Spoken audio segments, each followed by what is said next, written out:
Last year I had the honour of photographing my friends Vicky and Ken's wedding in Iceland. As well as the wedding day, we spent a week in Iceland travelling around the southern part of the island taking portraits, and over the next few videos on my channel I will be sharing lots of behind the scenes content of those shoots. I can't thank Vicky and Ken enough for inviting me to Iceland. The whole experience was amazing. In this video, I'm going to be taking you behind the scenes on the wedding day, a day in which Vicky and Ken got married by a waterfall. Weddings do not get much better than this. So, without further ado, I'm going to pass you over to me in Iceland on the morning of Vicky and Ken's wedding.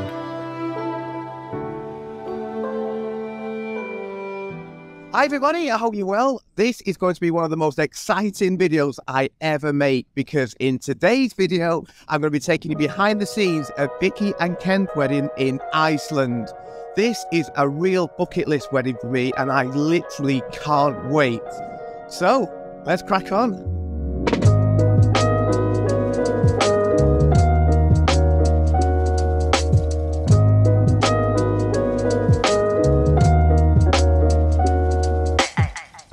First thing to say is that the video you are seeing was taken on a DJI Action camera which I had mounted onto one of my cameras. Now I didn't have the camera turned on the whole time, plus I shoot with two cameras and only had the action camera on one of my camera bodies at any one time. So I don't have video of every image that I have taken on this wedding, but you will definitely see enough to get a good idea of how I work on a wedding day.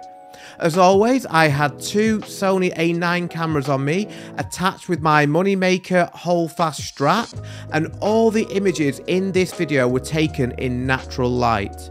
I had four lenses with me on the wedding day. On the wide camera, I alternated between the Sony 35mm 1.8 and the Tamron 17-28mm 2.8. Now the Tamron is my backup wide angle lens because at the time of this wedding, my Sony 16-35mm 2.8, which is my favourite wide angle lens, was being repaired. The Tamron is a great lens though, and it's perfect for destination weddings like this because it is so small and light.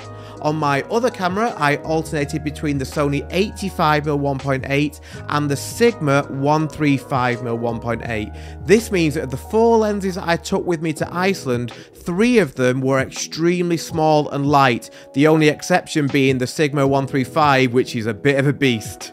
As always, my approach when photographing a wedding is to primarily capture everything in a documentary way.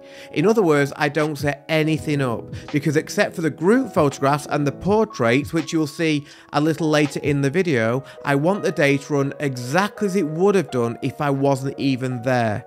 This way, when Vicky and Ken look back on their photographs, they will remember how their day felt, rather than just remembering me asking them to do things. And that is exactly what I'm doing here. I'm trying to capture everything exactly as it happened without setting anything up. Now this was a really lovely part of the morning. Ken had secretly asked some of Vicky's favourite YouTubers if they would record a little video message for her, and they all did. And what you're seeing now is Vicky watching those surprise messages for the first time. Well done, Ken, you got a lot of brownie points for this. Now I started capturing this scene on my Tamron 17-28mm before switching camera bodies and shooting on the 85mm for a slightly different composition. Now as you'll see in this video, I often like to position myself physically close to the people I'm photographing on a wedding day, because I'm a big believer in the closer you are to the action, the more emotion will be felt in the photographs. I've made a video all about this which I will link to up here. It's important to remember though that the cameras which I use, Sony A9s, are completely silent, and for documentary wedding photography like this, I think that that is more or less essential. In order to give myself the best chance possible of capturing the perfect moment, I will shoot through moments like this by taking a lot of photographs. So the last thing I want is for my camera shutter to be really distracting by making noises. So shooting silently has been a game changer for me. My friend and amazing wedding filmmaker Matt Laraway was working alongside me at this wedding, and I would have hated to ruin his footage of these key moments with my camera shutter going off all the time. Now, although they were on different floors and didn't see each other, Vicky and Ken both got ready in the same building on the wedding morning, and as I was photographing the preparations on my own, this made things much easier for me, as I didn't need to move around between two separate venues. One of the funny things about capturing video like this is that when I watch it back, I sometimes see things happening which I missed at the time, and this is the perfect example. Whilst I was concentrating on shooting Vicky in the mirror, just to the side there was a really nice moment going on which I just didn't see. You can't capture everything, but it does illustrate the importance of always looking around you for what may be happening. As you can see here, as Vicky was sat facing the window, the light on her face was really beautiful. So for the first time on this day, I changed my 85mm for my 135mm lens. Now it's rare that I use my 135mm lens for documentary, but every now and again, when the conditions are right, I will do that. In this case, I like that I could use the extra reach of the 135mm lens to crop in on just Vicky and not include any potential distracting elements in the composition. In general, and in my opinion, the best storytelling images tend to be shot on wider lenses, so it's always important to note that when I have time, I do like to shoot the same moment on two different focal lengths. And as you can see here, I also captured this same scene on my wider Tamron lens. I then went back upstairs to find that Ken was on a video call to one of his relatives. Now, I love to capture things like this because I think they're really memorable. So again, I got close on my Tamron 17-28mm lens and tried to ensure that I was filling the frame with the elements which helped to tell the story of this moment.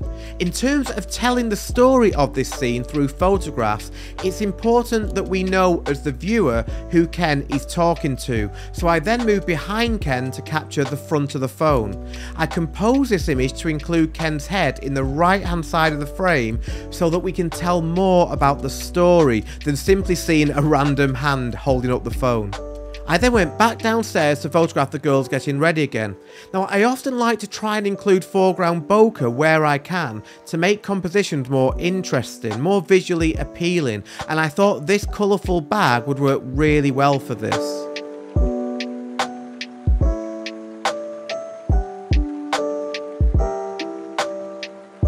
The father of the bride seeing his daughter in her wedding dress for the first time is always one of my favourite moments to capture on a wedding day.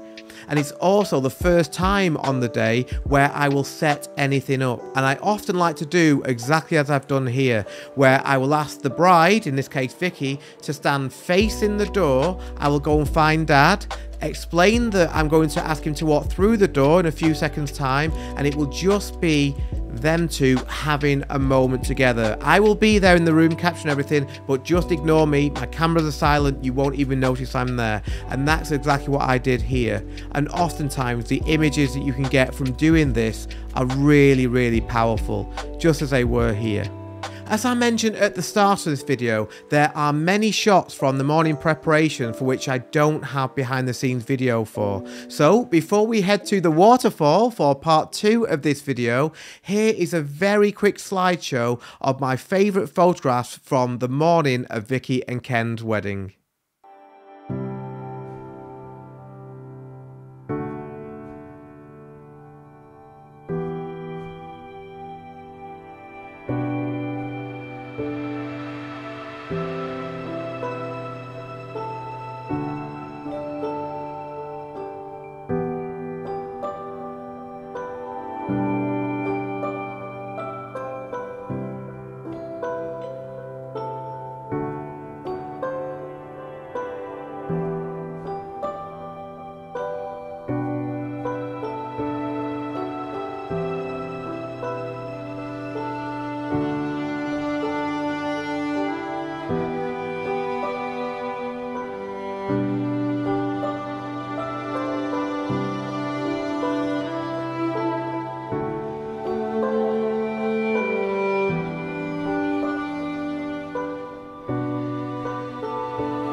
It was then time that we all went to the waterfall for the wedding ceremony. If we had had bad weather on the day, Vicky and Ken did have a backup plan of having their ceremony in this church, which was really beautiful, but it certainly would not have compared to getting married in front of this huge waterfall. So I think I was just as pleased and relieved as Vicky and Ken were that the weather wasn't too bad. I'm also fairly sure as well that this will be the only wedding that I ever photograph in hiking boots. For a wedding photographer, this is just about as good as it gets for a ceremony, so I was so pleased that Vicky and Ken could have exactly what they wanted. And it's just what they deserve too, especially because they had to postpone their wedding due to the craziness of what happened to the world a couple of years ago, so I was so pleased for them. Just as with the morning preparation, I captured everything here as naturally as I could without interfering or setting anything up. Now the great thing about a ceremony like this is that I had complete freedom to shoot it exactly how I wanted to. The only thing that I had to be very conscious of was Matt's video cameras, because obviously I didn't want to get in the way, but we worked together really well as a team to help ensure that we each got exactly what we needed. It was really great to spend time with Matt whilst in Iceland. You can follow Matt on Instagram here, and I definitely recommend that you do, because as you'll see, his work is amazing. I loved the moodiness of the weather that we had. I actually think that the low cloud made for much better photographs than blue skies would have done. When I think about Iceland, these are the conditions I picture in my mind, so I was really pleased that we had the weather that we did, and I pulled out much more detail and contrast in the sky when I was editing these photographs to really exaggerate that moodiness. As this waterfall is such a beautiful place, it's also very popular with tourists, so as you'll see in the video, there are quite a few people around us during the wedding ceremony, but they were extremely respectful, and I actually thought that having them there was part of the story too. The priest who conducted the ceremony was absolutely lovely, and she was really happy for me to do whatever I wanted, which is obviously brilliant. What I didn't know though when I was shooting the ceremony was how long the ceremony would be, so you will see in this video me just running around like an idiot for a lot of the time. That's just because I wanted to get as many different angles and compositions as I could, especially as I was photographing the ceremony on my own. I also took my DJI Mini 3 Pro drone to Iceland with me, and I was so pleased that I did, not only because I loved using it throughout the whole trip, but also because if there is ever a time when using a drone to take photographs during a wedding ceremony would look good, this was that wedding. I set the drone up in the air before the ceremony started and just left it to hover so that it was ready for whenever I wanted to use it during the ceremony, and I used it to take both video and still photographs. In many situations, having the drone just in the air hovering may have been distracting because of the noise, but you literally couldn't hear it here due to the waterfall being so loud, which is quite handy. Now, I've said this before in videos, but I cannot recommend the DJI Mini 3 Pro drone enough. It is absolutely amazing. I'll link to a video up here in which I talk about the reasons why I love this drone and why I think it is such a game changer for photographers. I can't stress enough how great it was to have complete freedom to photograph the ceremony however I wanted. I find it so much easier to be creative and capture the best images I can when I'm not having to worry about whether I'm allowed to move or where I am standing. I just wish all wedding ceremonies could be like this. As I've just mentioned, the waterfall was really loud, so it was actually difficult to hear the ceremony at points, and I got very lucky here. You'll see me running around here, all the guests, to jump up on this rock just as the first kiss was about to happen. A second later and I would have missed it. Phew.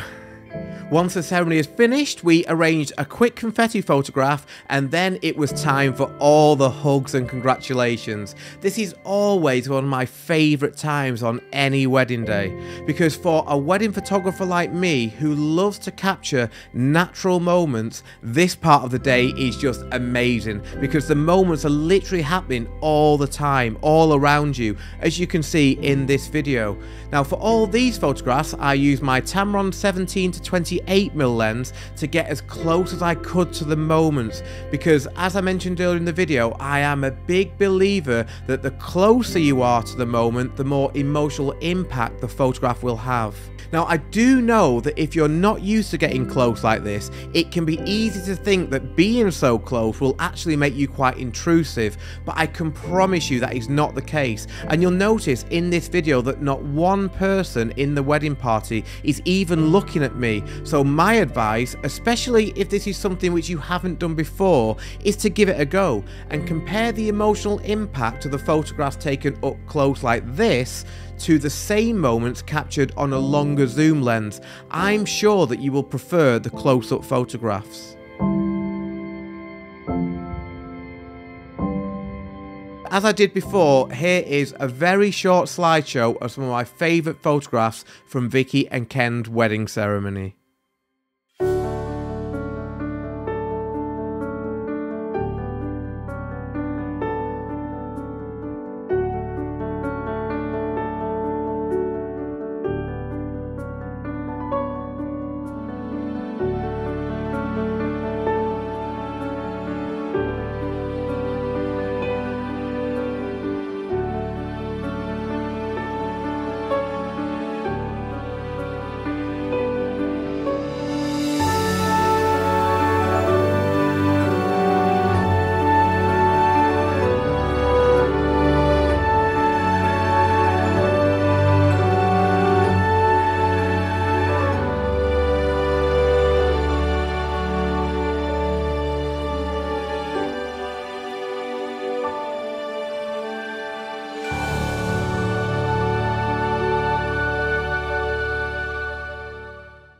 Before all the guests went back to the town for the rest of the wedding day, we took some group photographs by the waterfall.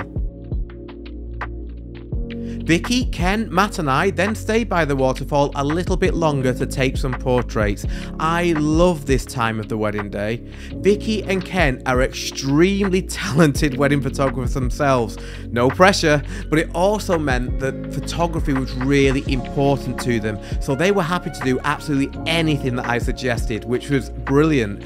This just made my job so much easier, and I will forever be grateful to them both. I mean, it was extremely muddy by the waterfall. There was water mist in the air and lots of slippy rocks all over the place, but Vicky and Ken didn't care.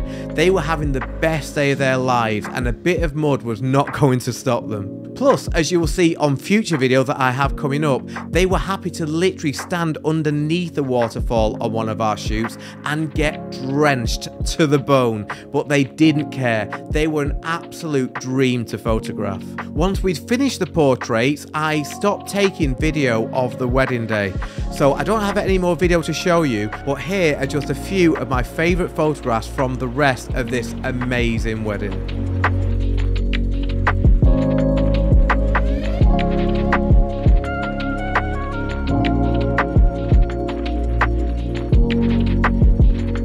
Once again, I would like to say a huge and heartfelt thank you to Vicky and Ken, not only for inviting me to Iceland to photograph their wedding, but also for making everything so easy for me and Helen. All I had to do was turn up. They handled everything else, and I will always be grateful to them both for this experience.